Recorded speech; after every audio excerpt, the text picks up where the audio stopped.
ಕರ್ನಾಟಕ ರಾಜ್ಯದಲ್ಲಿ 63% ಭ್ರಷ್ಟಾಚಾರವಿದೆ.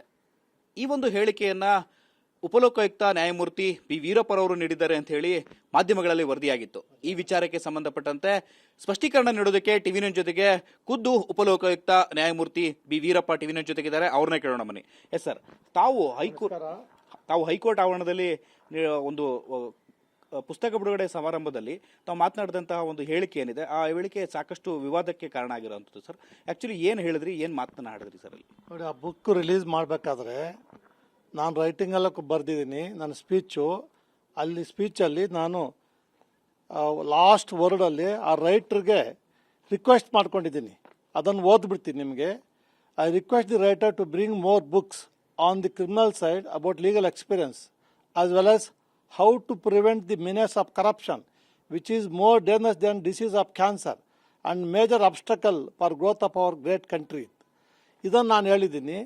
ಇದು ಆದಮೇಲೆ ನಾನು ನಮ್ಮ 4 ಅಂಗಗಳು ಬಲಹೀನವಾಗಿಬಿಟ್ಟಿದೆ. ಆದರೂ ಸಹ ಒಂದೊಂದು ಸಲ ಅಕೇಶನ್ಗೆ ಪತ್ರಿಕಾರಂಗ ಮತ್ತು ಜುಡಿಷರಿ ರೈಸ್ ದ ಅಕೇಶನ್ ಆಗಿ ಸಮಾಜನ ಸರಿ ಮಾಡೋಕ್ಕೆ ಕಷ್ಟಪಡ್ತಾ ಇದೆ ಅಂತ ಹೇಳಿ ಅಲ್ಲಿರೋ ವಕೀಲರಿಗೆಲ್ಲ ಈ ದೇಶ ಭ್ರಷ್ಟಾಚಾರದಲ್ಲಿ ಮುಳುಗೋಗಿದೆ. ಇಂಡಿಯಾ 96ನೇ ಸ್ಥಾನದಲ್ಲಿದೆ 180 ಕಂಟ್ರಿಗಳಲ್ಲಿ. ಕರ್ನಾಟಕ 5ನೇ ಸ್ಥಾನದಲ್ಲಿದೆ ಅಂಥೇಳಿ ಅದು base on the survey report ನಾನು ಹೇಳಿರೋದು. It's not my statement. ಅದು ಇಂಡಿಯಾ ಕರಪ್ಷನ್ ಸರ್ವೆ 2019 ಅಲ್ಲಿ ಎಲ್ಲ ರಾಜ್ಯಗಳಲ್ಲೂ ಪಂಜಾಬ್ 63%, ಉತ್ತರಾಖಂಡ 50%, ಹರಿಯಾಣ 44%, ಡೆಲ್ಲಿ 46%, ರಾಜಸ್ಥಾನ್ ಹೈಯೆಸ್ಟ್ 78%, ಉತ್ತರ ಪ್ರದೇಶ 74%, ಬಿಹಾರ 75%, ಜಾರ್ಖಂಡ್ 74%, ವೆಸ್ಟ್ ಬೆಂಗಾಲ್ 46%, ಒರಿಸ್ಸಾ 40%, ಛತ್ತೀಸ್ಗಢ 57%, ಮಧ್ಯಪ್ರದೇಶ್ 55%, ಗುಜರಾತ್ 48%, ಮಹಾರಾಷ್ಟ್ರ 55%, ತೆಲಂಗಾಣ 67%, ಆಂಧ್ರ ಪ್ರದೇಶ 50%, ಕರ್ನಾಟಕ 63%, ಗೋವಾ 20%, ತಮಿಳುನಾಡು 62%, ಕೇರಳ 10% ಅಂತ. ನಾನು ಕೇರಳ ಲೀಸ್ಟಲ್ಲಿದೆ. ಟಾಪು ರಾಜಸ್ಥಾನ. ನಾವು 63ನೇ ಸ್ಥಾನದಲ್ಲಿದ್ದೀವಿ ಅಂತ ಹೇಳಿದ್ದೀನಿ. I never use word against any government. ನಮ್ಮ ರಾಜ್ಯ ಅಂದಾಗ ನನ್ನೂರು ಸೇರಿಸಿ ನಮ್ಮ ಇಂಡಿಯಾ ಅಂದಾಗ 146 ಕೋಟಿ ನಮ್ಮ ಭಾರತೀಯರು ಸೇರಿಸಿ ನಾವೆಲ್ಲ ಕಾಂಟ್ರಿಬ್ಯೂಷನ್ನು.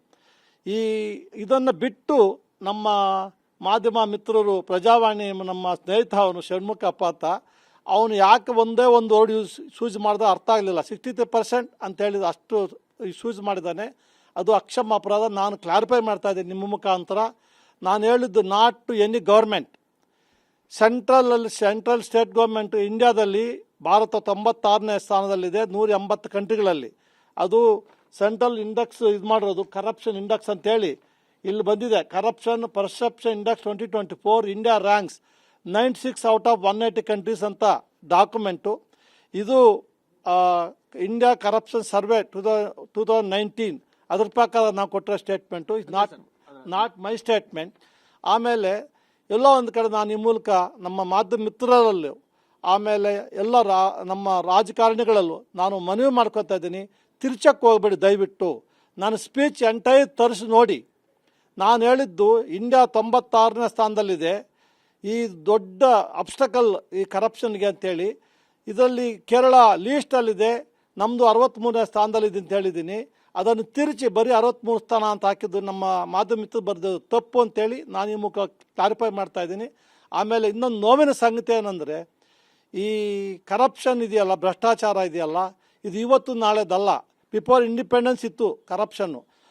ಆಮೇಲೆ ಇಂಡಿಪೆಂಡೆನ್ಸ್ ಬಂದ ಮೇಲೆ ಸುಮಾರು 79 ವರ್ಷ ಆಗಿದೆ ಸ್ವಾತಂತ್ರ್ಯ ಬಂದು. ಇದಕ್ಕೆಲ್ಲ ನಾವೆಲ್ಲರೂ 146 ಕೋಟಿ ಜನಸಂಖ್ಯೆ ಕಾರಣ. ಎಲ್ಲ ಸರ್ಕಾರಗಳು, ಯಾವುದೇ ಸರ್ಕಾರ ಬರಲಿ, ಎಲ್ಲ ಸರ್ಕಾರಗಳು 47ರಿಂದ ಇಲ್ಲಿವರೆಗೆ ಬಂದ ಎಲ್ಲ ಸರ್ಕಾರಗಳು ಎಲ್ಲರೂ ಕಾರಣ. ಅದು ಸೆಂಟ್ರಲ್ ಗೌರ್ಮೆಂಟ್ ಇರ್ಬೋದು, ಸ್ಟೇಟ್ ಗೌರ್ಮೆಂಟ್, ಎಲ್ಲರೂ ಕಾರಣ. ಇದೆಲ್ಲ ತಮ್ಮ ಸ್ವಾರ್ಥಕ್ಕೋಸ್ಕರ ತಿರುಚಿ ಮಾತಾಡೋದು. ಅವರಿಗೆ ಸರಿಯಾಗಿ ಅರ್ಥ ಮಾಡ್ಕೊಂಡಿಲ್ಲ. ನಾನು ಸ್ಪೀಚ್ ಓದ್ಬಿಟ್ಟು ಮಾಡಬೇಕು ಅಂತ. ಇದಕ್ಕೆಲ್ಲ ನಾವೆಲ್ಲರೂ ಕಾರಣ. ಈ ಭ್ರಷ್ಟಾಚಾರ ತೊಲಗದೇ ಇದ್ದ ದೇಶ ಅಧೋಗತಿಗೆ ಹೋಗುತ್ತೆ ಅಂತ ಆಸ್ ಎ ಉಪಲೋಕಾಯುಕ್ತ ನಾನು 1.5 ವರ್ಷ 4 ತಿಂಗಳು ಎಕ್ಸ್ಪೀರಿಯನ್ಸ್ ನೋಡಿ ನಾನು ಹೇಳಿದ್ದೀನಿ.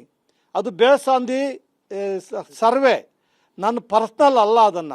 ಅದನ್ನು ನಾನು ಬೇರೆ ರೀತಿಯಲ್ಲಿ ಹೇಳಿದೆ. ಇವ್ರಿಗೆ ತಿರುಚಿ ಈ ಥರ ಹೇಳಿದ್ದು ತಪ್ಪು. ನಾನು ಅವ್ರನ್ನ ನಮ್ಮ ಪ್ರಜಾವಾಣಿ ಪ್ರತಿಯೊಂದು ಕರೆದಿದ್ದೀನಿ ಕ್ಲಾರಿಫೈ ಮಾಡೋಕ್ಕೆ. ಅವರು ಕ್ಲಾರಿಫೈ ಮಾಡದೇ ಇದ್ದರೆ ಅವ್ರ ಮೇಲೆ ನಾನು ಸ್ವಯಂ ಪ್ರೇರಿತ ಕೇಸನ್ನು ದಾಖಲು ಮಾಡ್ತಾ ಸುಮೋಟೋ ಕೇಸ್ ರಿಜಿಸ್ಟರ್ ಮಾಡ್ತಾ ಇದ್ದೀನಿ ಅವ್ರ ಮೇಲೆ. ಅವ್ರು ಕ್ಲಾರಿಫೈ ಮಾಡದೇ ಇದ್ದರೆ they should not misuse my speech for their personal gains by anybody. ಅದನ್ನು ನಿಮ್ಮ ಮೂಲಕ ಹೇಳ್ತಾ ಇದ್ದೀನಿ. ನಾನು ಕ್ಲಾರಿಫೈ ಇನ್ನೊಂದು ಸಲ ಕ್ಲಾರಿಫೈ ಮಾಡ್ತಾ ಇದ್ದೀನಿ. ಈ ದೇಶದಲ್ಲಿ ದೊಡ್ಡ ಪಿಡುಗು 79 ವರ್ಷ ವಯಸ್ಸಾಗಿದೆ ಈ ಭ್ರಷ್ಟಾಚಾರಕ್ಕೆ. ಅದಕ್ಕೆಲ್ಲ ನನ್ನೂ ಸೇರಿಕೊಂಡು ಎಲ್ಲರೂ ಕಾರಣ, ಈ ದೇಶದಲ್ಲಿ ಹುಟ್ಟಿರೋ ಪ್ರತಿಯೊಬ್ಬರು ಕಾರಣ ಅಂತೇಳಿ ಅದಕ್ಕೆ ಇವ್ರ ಮೇಲೆ ಕೆಚಾಟ ಇಟ್ಕೊಂಡು they should not destroy the image of the Lokayukta or my institution. ನಾನು 95ರಲ್ಲಿ ಗೌರ್ಮೆಂಟ್ ಅಡ್ವೊಕೇಟ್ ಆದಮೇಲೆ 2005ರಿಂದ ಇಲ್ಲಿವರೆಗೂ ನನ್ನ ಏನು ಲಯಬಿಲಿಟೀಸ್ ಅಸೆಟ್ ಲಯಬಿಲಿಟೀಸ್ ಕೊಡ್ತಾ ಇದ್ದೀನಿ. ಇಲ್ಲಿ ಉಪಲೋಕಾಯುಕ್ತ ಬಂದ ತಕ್ಷಣ ನಾನು ಒಂದೇ ವಾರದಲ್ಲಿ ಡಿಕ್ಲೇರ್ ಮಾಡಿದ್ದೀನಿ. ಅದನ್ನು ನಾನು ಡಿಕ್ಲೇರ್ ಮಾಡಿ ಸಮಾಜ ಸ್ವಲ್ಪ ಸರಿ ಮಾಡಬೇಕು ಅಂತ ಒದ್ದಾಡ್ತಾ ಇದ್ದೀನಿ. ಆ ದಿಶೆಯಲ್ಲಿ ಅಲ್ಲಿ ನಮ್ಮ ಅಡ್ವೊಕೇಟ್ಸ್ಗೆ, ಸೀನಿಯರ್ ಅಡ್ವೊಕೇಟ್ಸ್ಗೆಲ್ಲ ದಯವಿಟ್ಟು ಮುಂದೆ ಬನ್ನಿ, ದುಡ್ಡು ಮಾಡಿ ಸಾಕು, ಏನಾದರೂ ಒಂದು ಧರ್ಮ ಸಂಸ್ಥಾಪನೆ ಮಾಡೋಣ ಬನ್ನಿ ಅಂತ ಆ ಕಾಂಟೆಕ್ಸ್ಟಲ್ಲಿ ಹೇಳಿದಾಗ ನಮ್ಮ ಸ್ನೇಹಿತರು ಅದೆಲ್ಲ ಬಿಟ್ಟು ಬರೀ 63% ಅಂತ. I never use word against any government. Sir, ನಿಮ್ಮ ಭಾಷಣದಲ್ಲಿ ಕರ್ನಾಟಕ ಸರ್ಕಾರವನ್ನ ಟಾರ್ಗೆಟ್ ಮಾಡಿ ಹೇಳಿಲ್ಲ, ಆದ್ರೂ ಕೂಡ ವಿಪಕ್ಷಗಳು ಇದನ್ನ ಒಂದು ಅಸ್ತ್ರವಾಗಿ ಬಳಕೆ ಮಾಡ್ಕೊಳ್ತಾರೆ. ಸರ್ಕಾರ ಅಂತ ಎಲ್ಲೂ ಯಾವ ಸರ್ಕಾರ ಹೇಳಿಲ್ಲ.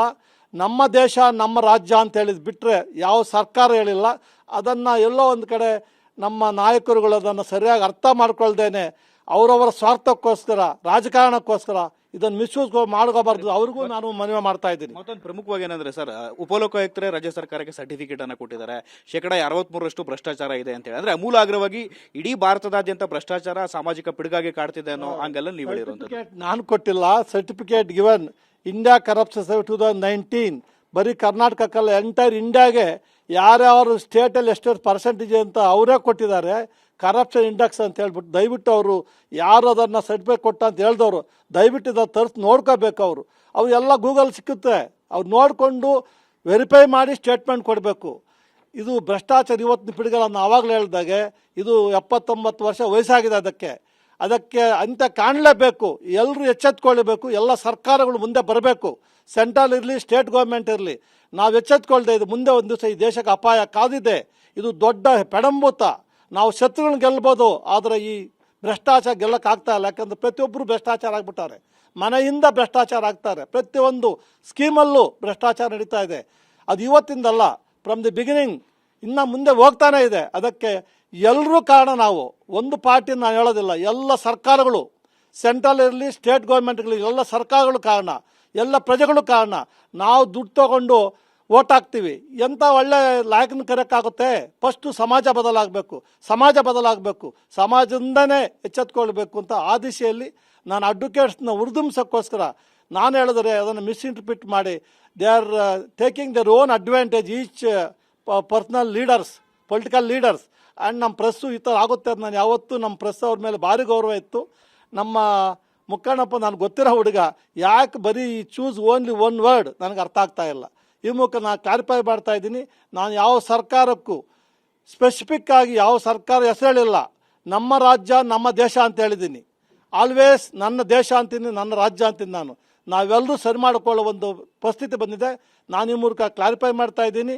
I am not use anything against any government. ಯಾವ ಸರ್ಕಾರದ ಮೇಲೆ ಹೇಳಿಲ್ಲ ನಾನು. ನಮ್ಮ ದೇಶ 96ನೇ ಸ್ಥಾನದಲ್ಲಿದೆ, ನಮ್ಮ ರಾಜ್ಯ 5ನೇ ಸ್ಥಾನದಲ್ಲಿದೆ ಅಂತ ಹೇಳಿದ್ದೀನಿ. ಅದು base on the information given by the source India corruption survey. ಇದು corruption perception index 2024. India ranks 96 out of 180 countries ಅಂತ ಹೇಳಿರೋದು. ಇದು ನನ್ನ ಪರ್ಸನಲ್ ಅಲ್ಲ ಅನ್ನೋ ಕ್ಲಾರಿಫೈ ಮಾಡ್ತಾ ಇದ್ದೀನಿ. ಇದಿಷ್ಟು ಕೂಡ ಉಪಲೋಕಾಯುಕ್ತ ನ್ಯಾಯಮೂರ್ತಿ ಬಿ ವೀರಪ್ಪರವರು ಹೇಳ್ತಿರ್ತಕ್ಕಂಥ ಮತ್ತು ನಾನು ಯಾವುದೇ ಸರ್ಕಾರವನ್ನ ಟಾರ್ಗೆಟ್ ಮಾಡಿ ನಾನು ಹೇಳಿಕೆಯನ್ನು ನೀಡಿದ್ದಲ್ಲ. ಅಮೂಲಾಗ್ರವಾಗಿ ಇಡೀ ಭಾರತದಾದ್ಯಂತ ಹಾಗೂ ಕರ್ನಾಟಕ ರಾಜ್ಯವನ್ನು ಸೇರಿದಂತೆ ಎಲ್ಲಾ ರಾಜ್ಯಗಳಲ್ಲಿರತಕ್ಕಂಥ ಭ್ರಷ್ಟಾಚಾರವನ್ನು ಕುರಿತು ಮಾತನಾಡಿರೋದು. ಈ ಒಂದು ಹೇಳಿಕೆಯನ್ನು ತಿರುಚಲಾಗಿದೆ ಅಂತ ಹೇಳಿ ತಮ್ಮ ಸ್ಪಷ್ಟೀಕರಣವನ್ನು ಟಿವಿ9ಗೆ ನೀಡಿರ್ತಕ್ಕಂಥದ್ದು. ಕ್ಯಾಮರಾಮನ್ ಮಾಂತೇಶ್ ಜೊತೆ ಶಿವಪ್ರಸಾದ್, ಟಿವಿ9 ಬೆಂಗಳೂರು.